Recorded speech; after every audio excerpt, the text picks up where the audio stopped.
Hi there, listeners. Welcome back to another episode of Life in Motion. I'm your host, Grace Becker.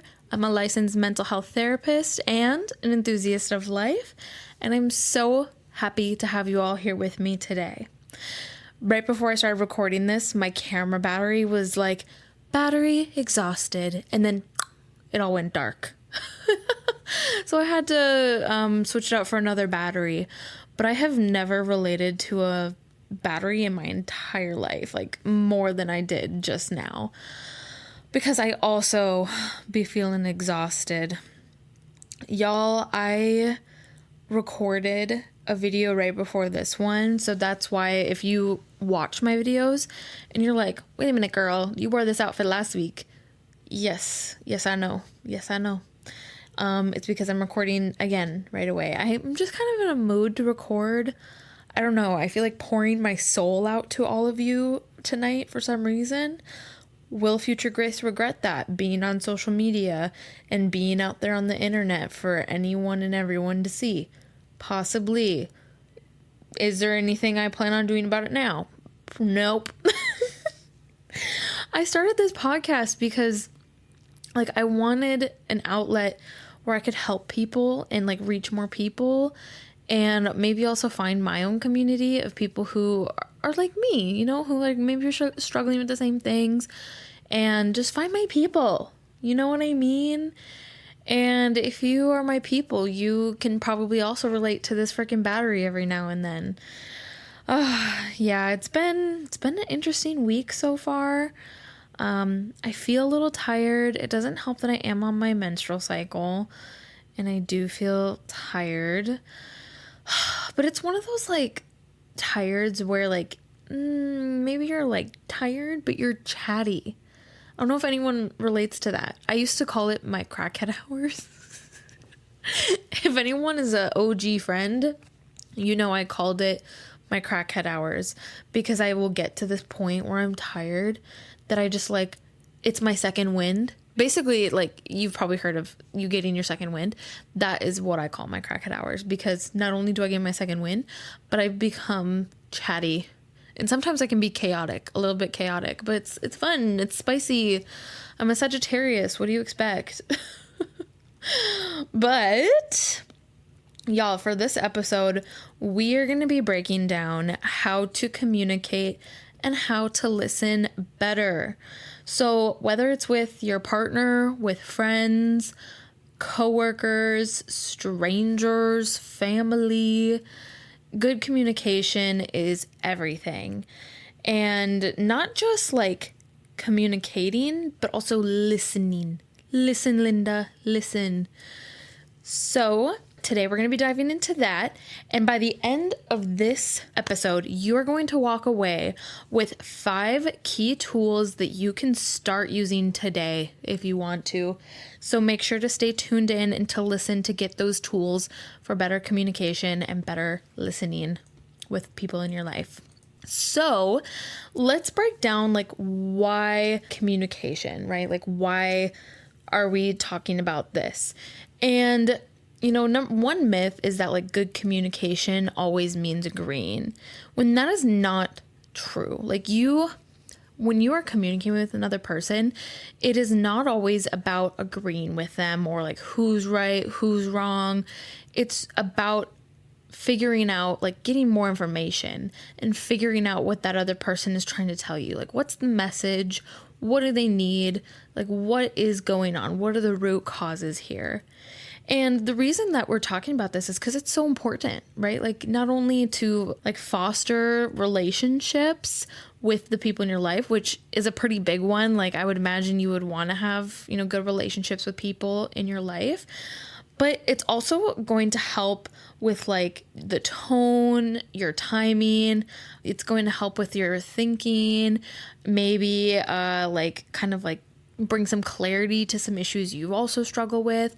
So it's just really good for you across the board. So that is kind of why we're breaking this down. And a lot of times, one of the things that is holding people back is that myth that good communication always means agreeing. But that is just simply not true.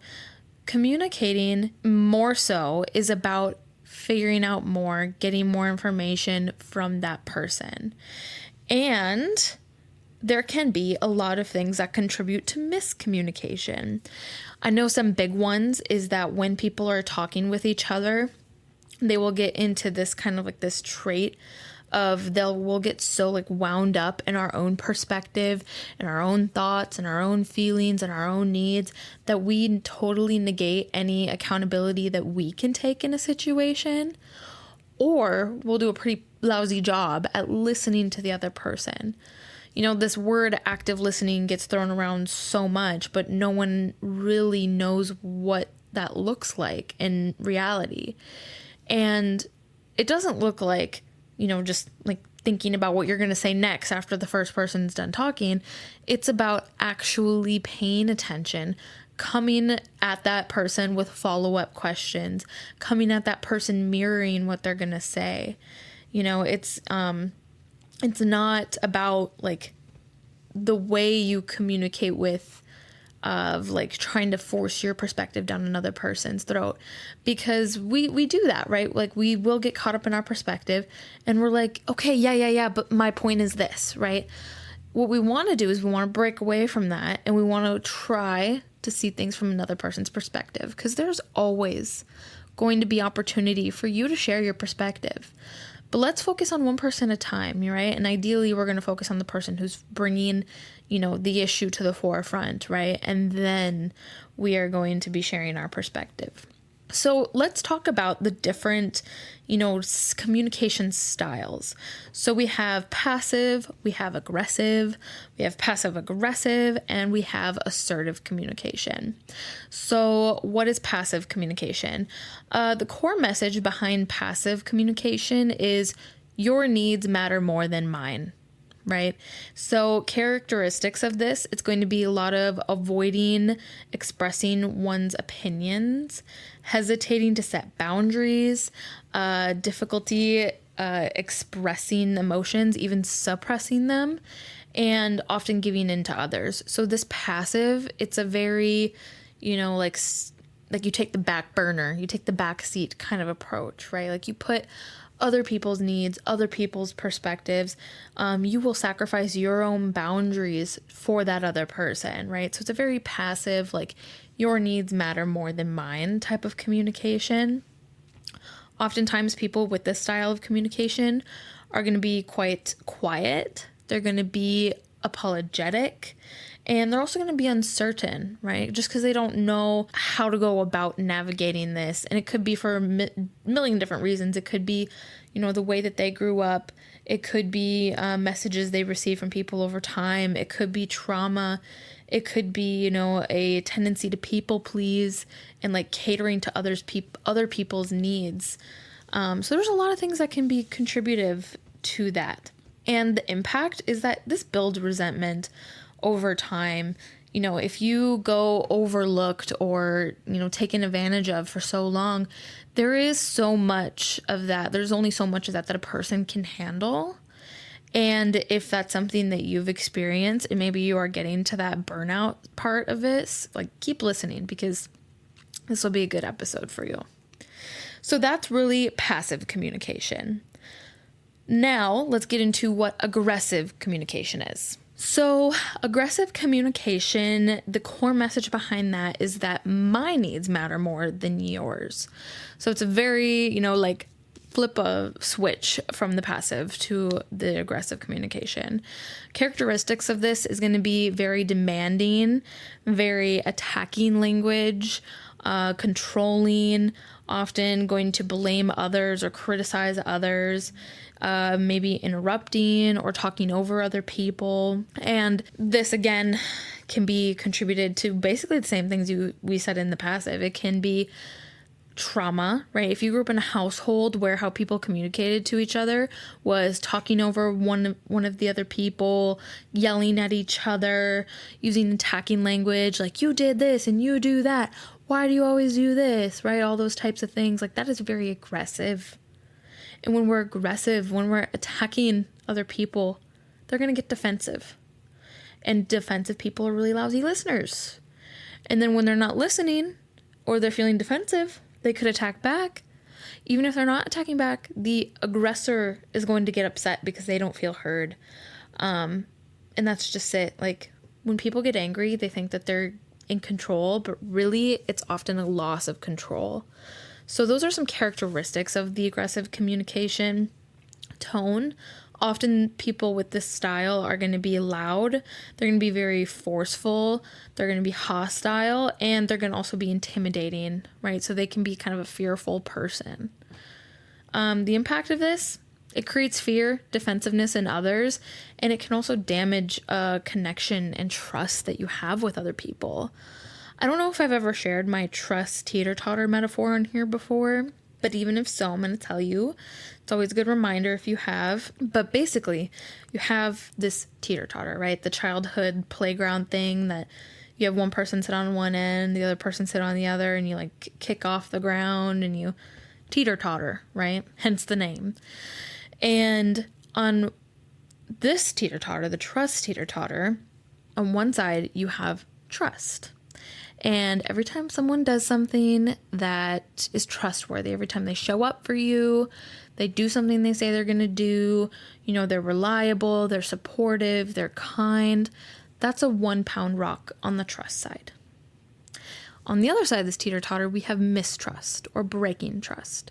So every time a person doesn't show up for you, every time they let you down or they are rude to you, basically like anything related to breaking your trust, that's a 100-pound rock on that end. So it is so easy to break trust in a relationship, and it is difficult to build that trust back up. So let this be a message to you all that if you have this type of aggressive communication style, you are likely damaging that teeter-totter, that trust and mistrust in your relationships. And there's a lot of work to be done to like build that balance back up. So that's really aggressive communication. Now let's get into, the combination of the two, the passive aggressive communication. The core message with this is I'm upset, but I won't say it directly. Characteristics, oftentimes this person who communicates like this is going to be very sarcastic. They're going to have kind of subtle digs at you. They might have like silent treatment is a big one, right? Like giving you like they shut down and they're silent to you. Also indirect resistance. So it's very confusing. It's very frustrating with these people because it's like with the passive people, that can sometimes be frustrating. It's like, what do you want? What do you need? Like speak up for yourself. With aggressive people, it's too much. It's like, oh my God, like, please calm down. With passive aggressive people, it's so frustrating because it's like, girl, I know you're upset. What the is going on? Like, what is going on right now? And so it is frustrating, especially because like this person's type of tone can be that very sarcastic, icy, insincere, and it just like gets under your skin, like I think most of us can probably think of a person when we're thinking of this passive aggressive communication style, but it's confusing, right? And it also creates a lot of tension and often a lot of unresolved conflict because it is very like, I'm upset and we all know I'm upset, but I'm not going to tell you what I'm upset about, or I'm not going to tell you what I need or how I feel about it. So it's just, it's so unproductive. I feel like unproductive is my word of the year. I love that word. Okay, and the final communication style, my baby, assertive communication. It's beautiful. Assertive communication. The core message in assertive communication is my needs matter and so do yours. Boom, mic drop. Because guess what, y'all? Your opinions, your perspective, your feelings, your needs, they can all exist at the exact same time that the other person's thoughts, feelings, needs, perspective, etc. they can exist at the same time. Isn't that beautiful? And with assertive communication, a person who uses this type of communication, they're going to be usually very honest people, but they're also going to be respectful about it, right? They're not going to be too blunt and hurtful, but they're going to be honest. They're going to be respectful. They're going to be clear. They're also going to take responsibility for their actions and their thoughts and their feelings. And they're going to use I statements. Oh my God, y'all. Mwah. Mwah, mwah, mwah. If assertive communication was a person, I'd give them a big old kiss because mwah, love y'all. Tone of this person usually going to be very calm, confident, steady person. And this is the type of communication that builds trust on that teeter-totter. It also promotes healthy boundaries, it reduces conflict, and it encourages mutual respect between all parties involved. Ugh. So those are the 4 communication styles, right? And what I invite you all to do is to reflect on what you think your communication style might be. You can certainly go take quizzes. There are so many quizzes out there that you could take. Just go find one if you're not sure which one is yours based on what I just told you. But figure out what your communication style is, right? No judgment, y'all. Straight up, no judgment. If you are an assertive, or not assertive, if you're an aggressive communicator, if you're a passive communicator, if you're passive aggressive, there's no judgment here, right? We're a non-judgmental community who are just trying to bring awareness, because that is so powerful. If you can own up to you know what, in the past, I've maybe been aggressive, I've been passive, or I've been passive aggressive, and I'm here and I'm trying to work on that so I can be more assertive. That is exactly how an assertive communicator would speak, right? They would take that accountability. So let's kind of get into some of those 5 practical tools that I wanted to give to you for better communication, better listening. And you're going to find that a lot of them reflect some of those key characteristics from that assertive communication style. So the first one is the use of I statements instead of you accusations. So when a person is, trying to communicate something, right? Maybe trying to communicate how they feel or trying to communicate an opinion, using the word you, such as you never tell me anything, or you never communicate with me, or you make me so frustrated, or why do you do this? Why do you do that? You should do this. You shouldn't do that. All of those are judgmental language options, but especially the you statements. That's a very popular one. What I want to encourage you all to do is to flip that to an I statement, because it goes from blame and blaming a person to taking accountability, because another person cannot control how you feel. You control how you feel. Other people can do things that influence how you feel, but no one can walk up to you and be feel sad, feel it, they can break your heart and do something to make you feel sad, but you have control over how you react to situation. So when you are trying to communicate with another person, use I feel statements. Say, I feel overwhelmed when we change planets last minute, rather than saying, you never tell me anything that's going on. Can you see how those are so very different? So let's try to switch away from the you accusations and instead use I statements, because it really, really works to reduce defensiveness in other people. The second tool that I'm giving you all today is pause before reacting. Arguably, one of the hardest things to do is to just stop, is not to react, because we're human. We want to react. We want to give our thoughts. We want to give our perspective right away. But oftentimes that's going to be leading to making the situation much worse, right? It's going to be leading to accusations. It might even be leading to that passive style, right? Taking the backseat approach. So what I encourage you all to do is to just pause. Stop whatever you're doing, take a step back, and reflect on what is going on. Use one of those grounding skills that we've talked about in the other episodes. Use box breathing. Use the 5, 4, 3, 2, 1. Do anything you can to just kind of pull yourself out of the initial reaction so that you have some time to process before you react. because oftentimes it's going to lead to a much more productive conversation. So pausing before reacting, that is the second tip. The third tip is reflective listening. So this is where the listening is really important, because, something that I hear a lot as, especially recently as a therapist, a lot of people are like, oh, I suppose you get paid to talk, don't you? Actually, I get paid to listen. Of course I do a lot of talking in my job. That's, part of it. But really, I'm there to listen to people. I'm listening to people as they share their story, and they're sharing how they feel, and they're sharing, what their thoughts are, and they're telling me what they need, and I'm listening to them. And the reason that a lot of people love therapy and recommend therapy is because you can go to a place that is safe, confidential, non-judgmental, that is supportive, validating, and that can offer practical tools on how to go about issues in your life.